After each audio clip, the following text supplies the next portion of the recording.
ఈరోజు మీనరాశి వారికి విద్యార్థులు స్నేహితుల ఒత్తిడి వల్ల చెడు అలవాట్లకి బానిసయ్యే అవకాశం ఉంది కాబట్టి చెడు స్నేహితులు దూరంగా ఉండండి. ఉద్యోగస్తులు ఆఫీస్ పాలిటిక్స్ వల్ల మీరు చేస్తున్న ప్రాజెక్ట్ వర్క్ నుంచి మిమ్మల్ని తొలగించే అవకాశం ఉంది. ఓపిక పట్టండి.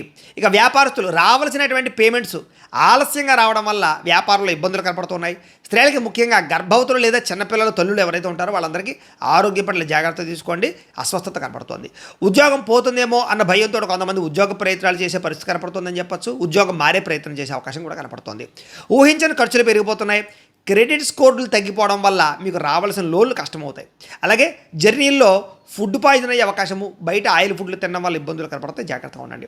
ఉమ్మడి ఆస్తి పంచుకునేటప్పుడు మీకు అన్యాయం జరిగే పరిస్థితి కనపడుతుంది. జాగ్రత్త. పాత శత్రువులు మళ్ళీ యాక్టివేట్ అవ్వడం కానీ, మీ బలహీనత గుర్తించి మిమ్మల్ని దెబ్బతీయడానికి ప్రయత్నం చేయడం కానీ, మీ మీద నిందర వేయడం కానీ చేస్తారు. జాగ్రత్త.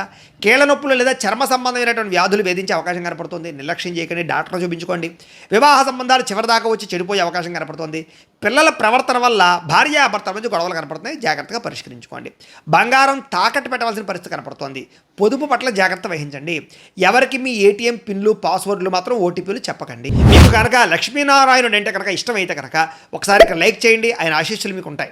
అలాగే రేపటి రాశి ఫలం మీకు కావాలంటే ఒకసారి సబ్స్క్రైబ్ చేయండి, ఫాలో అవ్వండి.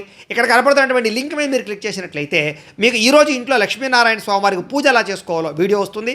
ఆ వీడియోని ఎదురుకుండా పెట్టుకుని మీ ఇంట్లో ఈరోజు లక్ష్మీనారాయణ స్వామివారికి పూజ చేసుకుంటే మీకు ఈరోజు శుభప్రదంగా ఉంటుందని తెలియజేస్తూ లైక్ చేయడం మాత్రం మర్చిపోకండి. స్వస్తి.